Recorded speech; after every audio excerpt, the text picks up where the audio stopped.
क्योंकि अटेंडेंस का हमारा सॉफ्टवेयर फिक्स्ड है, मतलब वो 9 बजे लेता है, 4 बजे लेता है, तो उसको हम लोग संशोधित करेंगे थोड़ा सा। शिक्षा विभाग के द्वारा इन दिनों निपुण भारत कार्यक्रम चलाए जा रहे हैं।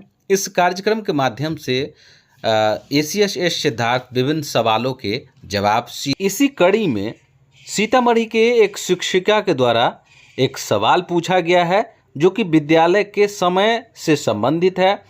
इसके जवाब में ACSS सिद्धार्थ क्या कुछ कह रहे हैं, आइए सुनाते हैं। देखिए, मैं बहुत स्कूल गया हूँ और ये ज़रूर बड़ा कठिन होता है कि एक कक्षा का ब्लैक बोर्ड इस तरफ है और दूसरी कक्षा का ब्लैक बोर्ड इस तरफ है। एक टीचर इधर से पढ़ा रहे हैं, दूसरे टीचर इधर से पढ़ा रहे हैं। हम लोगों ने ये कहा है कि इस वर्ष मार्च तक, ज़्यादा लेट हो जाएगा तो जून तक, जितने भी कक्षा रूम हैं इसका कंस्ट्रक्शन हो जाए। जो भी अतिरिक्त वर्ग कक्षा, मल्टीपल फ्लोर्स का हो सकता है लेट हो जाए, लेकिन 100% जितने कक्षाएं संचालित हैं उतने आप रूम आप सैंक्शन करके काम शुरू कर दीजिए। तो यह तो एक होता है कि इंफ्रास्ट्रक्चर हम लोग कंप्लीट सैंक्शन कर देंगे। तो जब तक आप इंफ्रास्ट्रक्चर कंप्लीट नहीं हो जाता है तो उसके लिए वैकल्पिक व्यवस्था क्या हो सकती है, यही प्रियंका जी पूछेंगी। तो हम लोगों ने ये कोशिश कर रहे हैं। हमारा जो टीचर ये DOs का जो मंथन कार्यक्रम था, अभी जो चर्चाएं हुई थी, उसमें उन लोगों ने कहा कि स्टैगर्ड टाइमिंग स्कूलों में लागू की जाए। तो कुछ क्लासेस पहले हो जाएं, कुछ क्लासेस बाद में हो जाएं, शिफ्ट में हो जाएं। तो क्योंकि अटेंडेंस का हमारा सॉफ्टवेयर फिक्स्ड है, मतलब वो 9 बजे लेता है, 4 बजे लेता है, तो उसको हम लोग संशोधित करेंगे थोड़ा सा।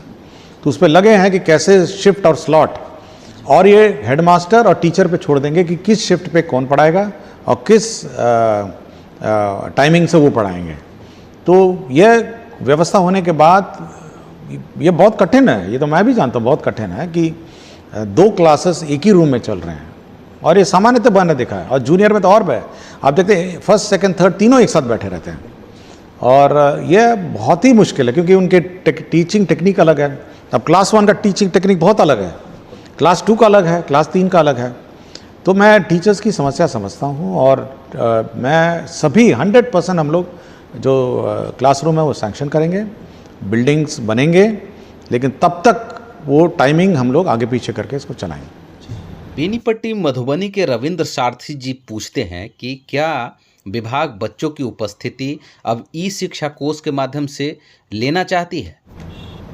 हम लोगों ने इसका ट्रायल कर लिया जहाँ तक ई-शिक्षा कोष से बच्चों का अटेंडेंस है, लेकिन जो अभी टैब भी प्रोक्योरमेंट की प्रक्रिया में है, जो टैब हम लोग उपलब्ध लाने की व्यवस्था में है, तो ट्रायल तो ले लिया गया है कि बच्चे की गिनती ऑटोमेटिकली जो टैब से फ़ोटो होगा ऑटोमेटिकली वो चेक कर लेगा किसका चेहरा कौन सा है और कितने बच्चे आज आ गए हैं। तो ट्रायल तो हो गया है और ट्रायल सक्सीड भी हो गया। तो इसके लिए उचित ट्रेनिंग की आवश्यकता है, उचित व्यवस्था की आवश्यकता है, और उचित टेक्नोलॉजी, मतलब लोगों को जानकारी हो, बच्चों को जानकारी हो, यह अवस्था है। तो इसका एक समय पे हम लोगों ने अपना टारगेट रखा है कि 1 जनवरी से हम लोग इसको फाइनली रोल आउट करेंगे। तो 2 महीना कम से कम हम लोग को लगेगा, लेकिन ट्रायल हम लोगों ने ले लिया है। मतलब हो सकता है जनवरी फरवरी हो जाए, बट इससे क्या होता है कि पहले तो अटेंडेंस आप डिजिटली मार्क करेंगे उस टैब पे। बाद में जब अटेंडेंस हो जाता है तो वो टैब पूछता है कि फ़ोटो चाहिए मुझे बच्चों का। तो फ़ोटो जब खींचता है तो वो अपने सर्वर पर ले जाता है, और उसके बाद रात को जब कोई कार्यकलाप सॉफ्टवेयर में नहीं होता है, रात को वो सबका चेहरा सबका अटेंडेंस से मिलान करेगा।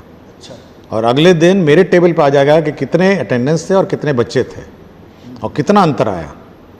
तो कुछ तो सामान्य टेक्नोलॉजी अंतर हो सकता है, लाइट का अंतर हो सकता है, लेकिन अगर कोई बहुत ज़्यादा अंतर आ जाएगा तो वो तो मेरे सामने आ जाएगा कि भाई इतने बच्चे केवल 10 थे और अटेंडेंस लगा दिया 50, तो इमीडिएटली पकड़ा जाएगा। मतलब उसमें आपको किसी से पूछना भी नहीं है कि आज कौन सा बच्चा आया है, कौन सा बच्चा नहीं आया, वो आपके फेस रिकग्निशन सॉफ्टवेयर बता देगा। तो ये टेक्नोलॉजी ट्रायल हो चुकी है और सक्सेस भी हो चुकी है। अब ये प्रशिक्षण और बहुत हेवी ट्रेनिंग की आवश्यकता है, तो हम लोग ट्रेनिंग के बाद ही इसको लागू करेंगे।